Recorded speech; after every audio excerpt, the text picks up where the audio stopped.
नमस्कार, स्वागत है आप सभी का A1 टीवी में। मैं हूं आपके साथ उमंग माथुर और आप देख रहे हैं गांव की दुनिया। इस बुलेटिन में हम आपको दिखाएंगे गांव और कस्बों की हर वो छोटी बड़ी खबर जिसका सरोकार है आपसे। तो आइए शुरू करते हैं गांव की दुनिया का आज का सफर।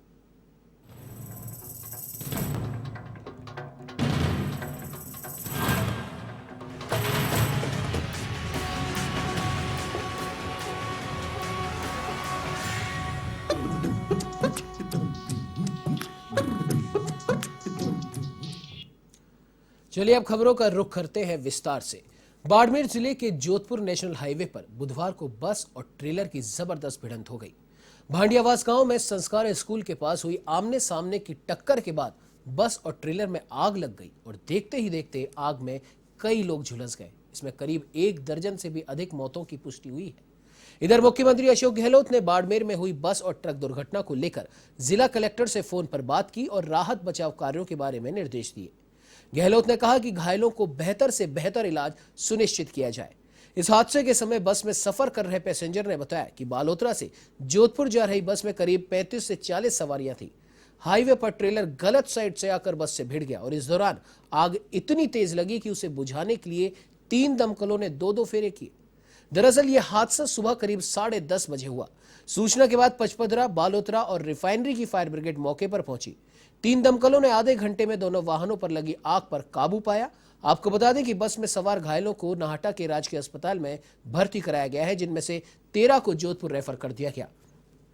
प्रधानमंत्री नरेंद्र मोदी ने भी दुख जताते हुए ट्वीट कर शोक संतप्त परिवारों के प्रति अपनी संवेदनाएं जताई और जान गंवाने वाले परिजनों को 2 लाख रुपए और घायलों को 50-50 हजार रुपए देने की घोषणा की। तो वही हादसे को लेकर मुख्यमंत्री अशोक गहलोत ने भी अपनी संवेदनाएं प्रकट की हैं। उन्होंने ट्वीट कर कहा कि बाड़मेर में हुई बस ट्रक दुर्घटना के संबंध में जिला कलेक्टर बाड़मेर से फोन पर वार्ता कर राहत बचाव कार्यों के संबंध में निर्देशित किया है। घायलों का बेहतर से बेहतर इलाज सुनिश्चित किया जाएगा।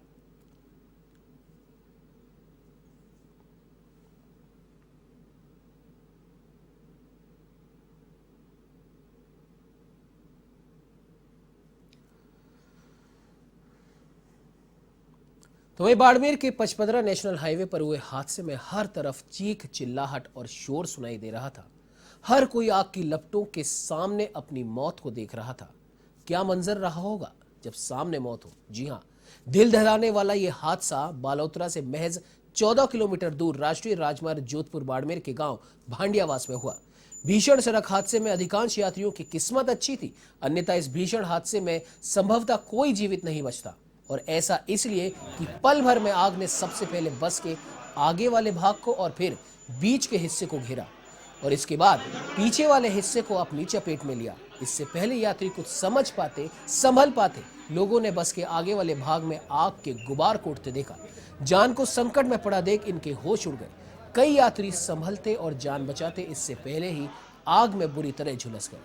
चंद मिनटों में आग ने पूरी बस को आगोश में ले लिया।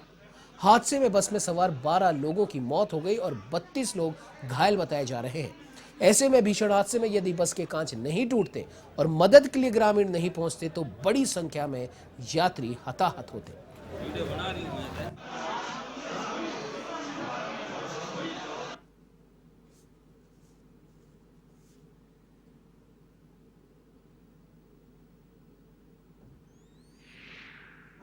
अच्छा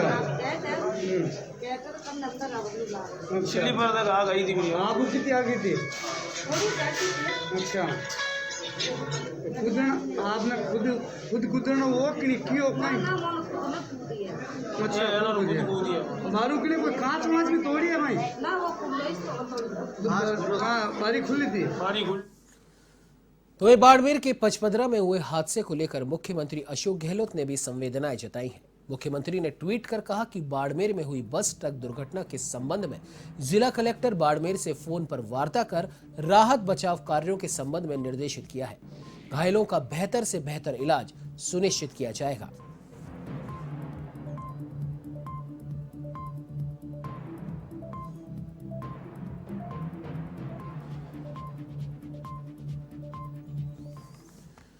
तो वहीं जालोर जिले के जसवंतपुरा में कार और स्कूली वैन की आमने सामने भिड़ंत हुई है। इसमें वैन में सवार 8 बच्चे घायल हुए हैं। घायल बच्चों को जसवंतपुरा सामुदायिक स्वास्थ्य केंद्र में भर्ती कराया गया है। इनमें 4 की हालत गंभीर बताई गई है और इसके बाद चारों बच्चों को भीनमाल रेफर कर दिया गया। पुलिस ने बताया कि वाहन चालक की लापरवाही के चलते भीनमाल मार्ग टोल नाके के पास यह हादसा हुआ।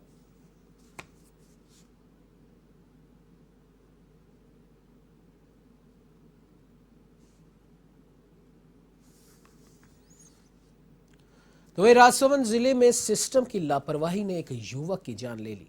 जी हां, यह दर्दनाक हादसा राजसमंद जिले के आमेट कस्बे का है। यहां 8 नवंबर को युवक लोकेश सेन की अचानक तबीयत खराब हो गई, जिसे परिजन सामुदायिक स्वास्थ्य केंद्र आमेट लेकर पहुंचे। यहां से उसे तबीयत ज्यादा खराब होने पर राजसमंद के लिए रेफर कर दिया गया, लेकिन जब परिजन उसे राजसमंद ले जाने लगे तो एम्बुलेंस में डीजल ही नहीं था। ऐसे में करीब 1 घंटे तक परिजन एम्बुलेंस का इंतजार करते रहे और इस दौरान तबीयत ज्यादा बिगड़ने पर लोकेश की मृत्यु हो गई। इस घटना से नाराज स्थानीय निवासियों ने सर्व समाज के बैनर तले आक्रोश रैली निकाली और उपखंड अधिकारी को मुख्यमंत्री के नाम चिकित्सा व्यवस्था में सुधार के लिए ज्ञापन सौंपा।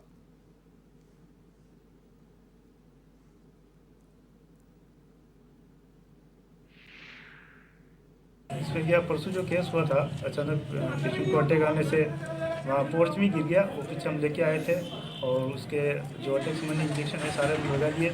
उसके बाद में उसको रेफ़र किया गया। रेफ़र में 108 को कॉल किया गया। 108 नंबर डायल करने पर आती है और जब वो 108 पर कॉल नहीं लग रही थी, मैं खुद हॉस्पिटल के पीछे खड़ी गाड़ी को बुला के लाकर पेशेंट को शिफ्ट करा के रवाना। तो ये बात तो क्या है, 108 जो चलती है वो के अनुबंध पे चली हुई है और डीजल और ये करना, ये सब ड्राइवर और उनका मैनेजमेंट रहता है। अगर ऐसी स्थिति आती है तो हम देखेंगे और इसको सही करने की कोशिश करेंगे। जो आज आक्रोश रैली के माध्यम से जिन जिन मांगों की डिमांड आई, उसके बारे में उपखंड अधिकारी से बैठ के विस्तृत चर्चा की है। मूल रूप से ऑक्सीजन की कमी की बात आई है। वो कहीं कहीं हॉस्पिटल प्रशासन की लापरवाही रही है, या हो सकता है उस समय ऐसी क्या परिस्थिति रही जो नहीं मिल पाई। बाकी उनके पास सारे संसाधन हैं। कुछ संसाधन चलाने के लिए चिकित्सा विभाग में कर्मियों की स्टाफ की कमी है। उसके लिए कलेक्टर साहब से, चिकित्सा मंत्री जी से, उनसे बात करके उनको लेटर लिख के उसकी पूरी पूर्ति कराई जाएगी। वहीं धौलपुर जिले के सदर थाना इलाके में तेज रफ्तार बोलेरो गाड़ी ने बाइक सवार युवक को टक्कर मार दी। इस दुर्घटना में बाइक सवार की मौके पर ही मौत हो गई, तो वहीं बोलेरो चालक फरार हो गया। तो वहीं मौके पर पहुंची पुलिस ने जांच पड़ताल शुरू करी है और इधर युवक की मौत की खबर सुनकर परिजनों में कोहराम मच गया। फिलहाल पुलिस ने बोलेरो चालक के खिलाफ मुकदमा दर्ज कर लिया है।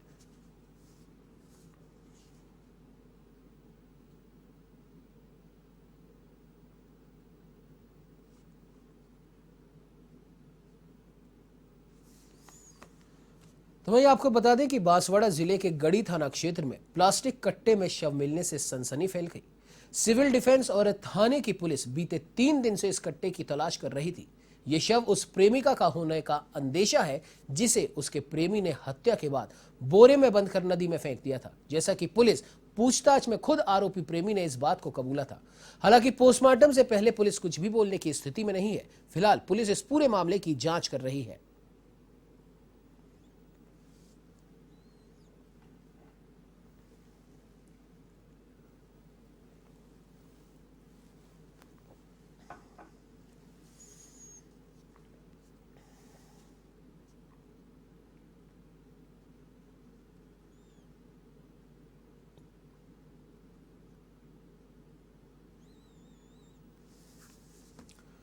वहीं सिलोर सरपंच एवं भाजपा पूर्व प्रदेश कार्यकारिणी सदस्य बाबू सिंह राजगुरु को 2020 के सरपंच चुनाव में छल कपट कर चुनाव प्रक्रिया में धांधली कर चुनाव जीतने के संबंध में गिरफ्तार कर न्यायालय में पेश किया गया, जहां न्यायालय ने उसे न्यायिक अभिरक्षा में भेज दिया और मुंसिफ कोर्ट से भी सरपंच बाबू सिंह की जमानत खारिज की गई, जिसके बाद प्रार्थी टीकम सिंह राजगुरु और उसके समर्थकों में खुशी का माहौल देखने में।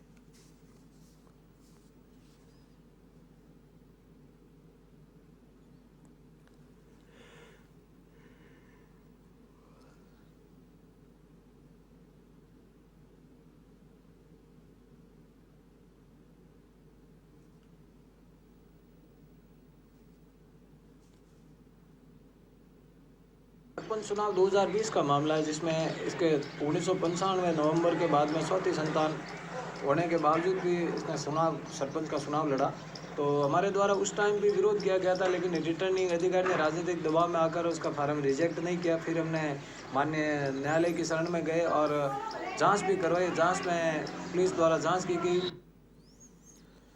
तो भारत न्यूजीलैंड क्रिकेट मैच की तैयारियों को लेकर आरसीए अध्यक्ष वैभव गहलोत ने आरसीए में एक अहम बैठक ली। बैठक के दौरान मैच की तैयारियों की जानकारी ली। आपको बता दें कि मैच को सफल बनाने के लिए सभी अधिकारियों को समय पर कार्य पूरा करने के निर्देश दिए हैं। वैभव गहलोत ने कहा कि लंबे समय बाद मैच होने के कारण स्टेडियम की हालत भी काफी खराब हो चुकी थी। सीटें ज्यादातर खराब हैं और ऐसे में सभी महत्वपूर्ण कार्य किए जा रहे हैं ताकि मैच अच्छे तरीके से हो और दर्शकों को किसी तरह की परेशानी ना हो और खिलाड़ियों को भी मैच का आनंद मिले। इस दौरान बैठक में आरसीए के पदाधिकारी भी मौजूद रहे।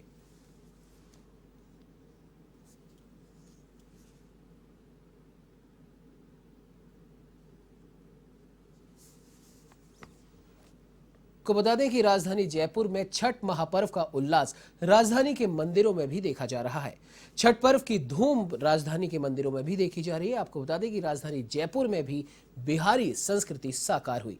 तो वहीं हसनपुरा स्थित दुर्गा विस्तार कॉलोनी में छठ पूजा का आयोजन किया गया और छठ मैया का गुणगान किया गया। आइए आपको सीधे लिए चलते हैं। हमारे साथ हमारे संवाददाता हनुमंत हमारे साथ लाइव जुड़ चुके हैं। जी हनुमंत, जानना चाहेंगे कि राजधानी जयपुर में छठ महापर्व में क्या कुछ उल्लास देखा जा रहा है?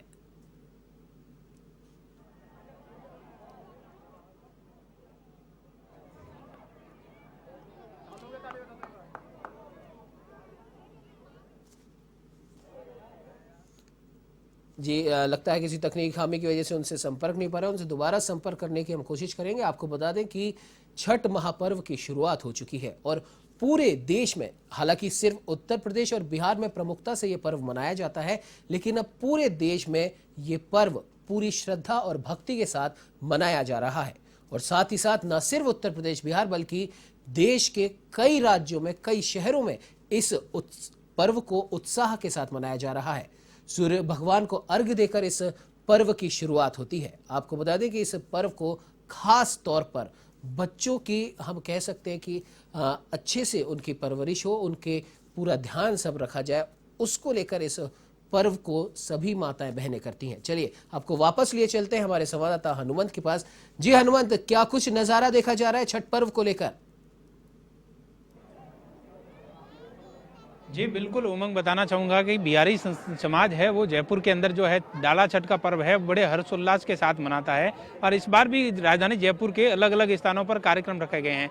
अभी हम राजधानी जयपुर के जो है एक हसनपुरा इलाके की दुर्गा विस्तार कॉलोनी में खड़े हैं, जहाँ पर जो है बिहारी समाज की तरफ से डाला छठ का पर्व मनाया जा रहा है। आज चूंकि छठ का पर्व है तो आज यहाँ पर जो है अस्त होते सूर्य को जो यहाँ पर अर्घ्य दिया गया है। महिलाएं यहाँ पर पूजा अर्चना की है, कुंड भी तैयार किए गए। हमारे साथ कुछ लोग हैं, उनको भी बताना चाहिए। देख सकते हैं कि जो यहाँ पर पूजा अर्चना के लिए पहुंचे हैं और बिहारी समाज के लिए खास पर्व माना जाता है। पीछे मेरे की तरफ अगर दिखाना चाहूँगा तो यहाँ पर ये कुंड बनाया गया है, प्राकृतिक कुंड, क्योंकि इस बार जयपुर शहर में गलताजी कुंड है, वहाँ पर कहीं कहीं भक्तों का प्रवेश निषेध रखा गया है। तो ऐसे में यहाँ पर जो है प्राकृतिक कुंड बनाकर जो है यहाँ पर ये पर्व मनाया जा रहा है। अभी हम बात करेंगे यहाँ समाज के लोगों से भी। बताएं किस तरीके का कार्यक्रम रखा है आपने यहाँ पर? सर, ये छठी मैया का जो प्रोग्राम पिछले 5 सालों से कर रहे हैं हम, और बहुत बढ़िया धूमधाम से काम कराते हैं हम। और आज तो हमारा अस्त होते सूर्य देव की अर्घ लगाएं, कल सुबह जो अपना होगा उगते हुए सूरज की अर्घ देंगे अपन। देख सकते हैं कि कल डूबते हुए की पूजा देंगे। महिलाएं भी हैं, उनसे भी बात करेंगे। क्या बताएं किस तरीके से पूजा अर्चना की आपने आज? सर, आज डूबते हुए सूरज को अर्घ दिया गया है। कल मॉर्निंग में उगते हुए सूरज को अर्घ दिया जाएगा। माननीय कि यहाँ पर लोग हैं बहुत सारे। आप बताएं किस तरीके से पूजा की? हमारे छठ पूजा बहुत अच्छी तरीके से बनाते हैं। इसे क्या कहते हैं, कहना चाहेंगे? बस अच्छे से मनाएं और सेफ्टी से मनाएं, सब बस अच्छे से मनाएं और सुरक्षा के साथ मनाएं। कुछ ऐसी उम्मीद और मनोकामना। यहाँ पर झांकी भी सजाई गई है। कैमरामैन को कहना चाहूँगा दिखाए ये सुंदर झांकी। यहाँ पर सांस्कृतिक कार्यक्रम का भी आयोजन रखा गया है। देख सकते हैं कि बिहारी समाज के लिए एक अपने आप में एक खास माना जाता है ये पर्व। तो ऐसे में यहाँ पर जो है खास तौर से कह सकते हैं कि डाला छठ का पर्व, जो कि राजधानी जयपुर में 4 दिवसीय उत्सव है, जिसका आज तीसरा दिन है। वहीं कल इस उत्सव का समापन होगा, जहाँ पर जो है सूर्य के जो अर्घ्य दिया जाएगा, जो उगते सूरज है उनको दिया जाएगा। वहीं आज जो है डूबते सूरज को अर्घ्य दिया गया, पूजा अर्चना की गई है। जी उमंग बताएं। जी बिल्कुल हरमन, बिल्कुल जिस प्रकार से राजधानी जयपुर में भी इस पर्व को उत्साह के साथ मनाया जा रहा है और जैसे कि वहाँ पे मौजूद जो भक्तजन हैं वो भी इस पूरे पर्व में उत्साहित से नजर आ रहे हैं। आपसे जानना चाहेंगे कि जैसा कि आपने भी बताया कि खासतौर पर उत्तर प्रदेश और बिहार में ये पर्व प्रमुखता से मनाया जाता है, लेकिन अब धीरे धीरे क्योंकि हमारी संस्कृति ऐसी है कि अब धीरे धीरे देश के कई और राज्यों में भी इस पर्व को उसी उत्साह के साथ मनाया जाता है। तो अभी फिलहाल वहां पर क्या कुछ देखा जा रहा है? लगता है किसी तकनीकी खामी की वजह से हनुमान जी से हमारा संपर्क नहीं हो पा रहा, उनसे दोबारा संपर्क करने की कोशिश करेंगे। तब तक नजर डालते हैं कुछ और खबरों की ओर। आपको बता दें कि पर्यावरण प्रेमी हिम्मताराम भाभू पद्मश्री मिलने के बाद नागौर के मेड़ता रोड कस्बा पहुंचे, जहां पर सामाजिक कार्यकर्ता रामनिवास लटियाल, वीरेंद्र शर्मा, पर्यावरणविद नरसी जोशी सहित ग्रामीणों ने माल्यार्पण और साफा पहनाकर उनका अभिनंदन किया। भाभू ने मेड़ता रोड स्थित ब्रह्माणी सरोवर का अवलोकन किया और पर्यावरणविद नरसी जोशी और उनकी टीम को सरोवर क्षेत्र में 1000 पौधे लगाने के लिए साधुवाद दिया। भाभू ने इतने पौधों को ऑक्सीजन प्लांट के बराबर बताया।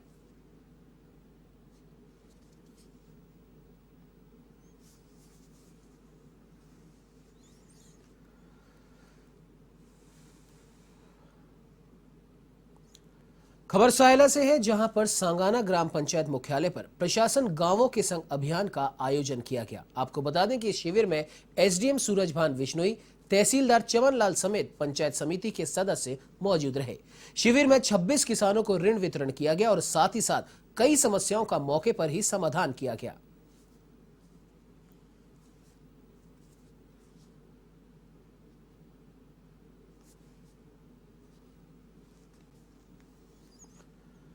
वहीं पेट्रोल डीजल पर वैट कम करने की मांग को लेकर रावतसर भाजपा पदाधिकारियों ने एसडीएम के प्रतिनिधि को ज्ञापन सौंपा। जिला अध्यक्ष बलवीर विश्नोई और पीलीबंगा विधायक धर्मेंद्र मोची के नेतृत्व में सौंपे गए ज्ञापन में बताया गया कि अन्य राज्यों की तुलना में राजस्थान में पेट्रोलियम पदार्थों पर वैट अधिक होने के कारण आमजन को काफी दिक्कतों का सामना करना पड़ रहा है।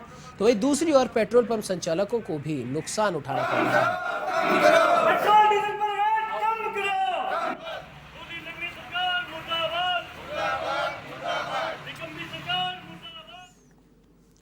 वहीं उदयपुर भ्रष्टाचार निरोधक की टीम ने बुधवार को राजसमंद जिले में बड़ी कार्रवाई की है। इसमें टीम ने नाथद्वारा थाने में तैनात सहायक उप निरीक्षक मनीष सिंह को 10,000 रुपए की रिश्वत लेते रंगे हाथों गिरफ्तार किया। एसीबी उदयपुर के पुलिस निरीक्षक रतन सिंह राजपुरोहित ने बताया कि केसुली क्षेत्र के हितेंद्र सिंह झाला ने फाइनेंस कंपनी से लोन लिया था और इसमें उसके खिलाफ कोर्ट के परिवार से नाथद्वारा थाने में मुकदमा दर्ज हुआ। इस मामले में दोनों पक्षों में आपसी समझौता करवाने पर इस केस में एफआर लगाने को लेकर नाथद्वारा थाने में तैनात सहायक पुलिस निरीक्षक मनीष सिंह ने 10,000 रुपए की घूस मांगी थी, जिसकी शिकायत हितेंद्र सिंह झाला ने उदयपुर एसीबी को की और इसका सत्यापन कराने पर एसीबी की टीम ने 10,000 रुपए लेते हुए मनीष सिंह को रंगे हाथों गिरफ्तार कर लिया।